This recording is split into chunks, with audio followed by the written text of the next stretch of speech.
Matrimony website వేదికగా పరిచయం చేసుకుని కేంద్ర ప్రభుత్వ ఉద్యోగిని అంటూ నమ్మించిన ఓ యువకుడు పెళ్లి పేరుతో ఓ యువతి కుటుంబాన్ని నిలువునా ముంచేందుకు యత్నించాడు. భారీగా కట్నం డిమాండ్ చేయడంతో పాటు ప్రీ వెడ్డింగ్ షూట్ పేరుతో యువతిని గదికి పిలిచి వేధించాడు.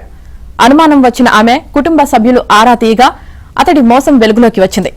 హైదరాబాద్కు చెందిన మధు అనే యువకుడు ఓ మ్యాట్రిమోనీ వెబ్సైట్లో నకిలీ వివరాలతో ప్రొఫైల్ సృష్టించాడు.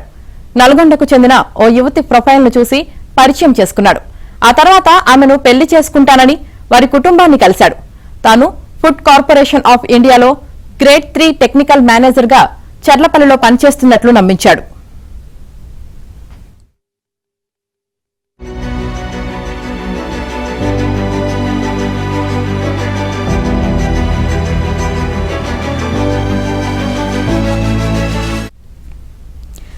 నకిలీ ఐడీ కార్డు కూడా చూపించాడు.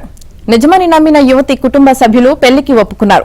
వారు ధనవంతులు అని గుర్తించిన మధు 2 కోట్ల కట్నం డిమాండ్ చేశాడు. చివరకు 1.5 కోటిన్నరకు ఒప్పందం కుదిరి నిశ్చితార్థం పెట్టుకున్నాడు. ఇదిలా ఉండగా ప్రీ వెడ్డింగ్ షూట్ పేరుతో యువతిని హైదరాబాద్కు రప్పించిన మధు చైతన్యపురిలోని ఓ గదికి తీసుకువెళ్లి ఆమెను అనుమానిస్తూ వేధించాడు. అతని ప్రవర్తనపై అనుమానం వచ్చిన యువతి కుటుంబ సభ్యులకు తెలియజేసింది. దీంతో వారు మధు గురించి ఆరా తీగా FCIలో ఉద్యోగం అబద్దమని తేలింది. అతని మోసాన్ని గుర్తించిన బాధితులు పోలీసులకు ఫిర్యాదు చేయడంతో పోలీసులు మధుని అరెస్టు చేసి రిమాండ్కు తరలించారు.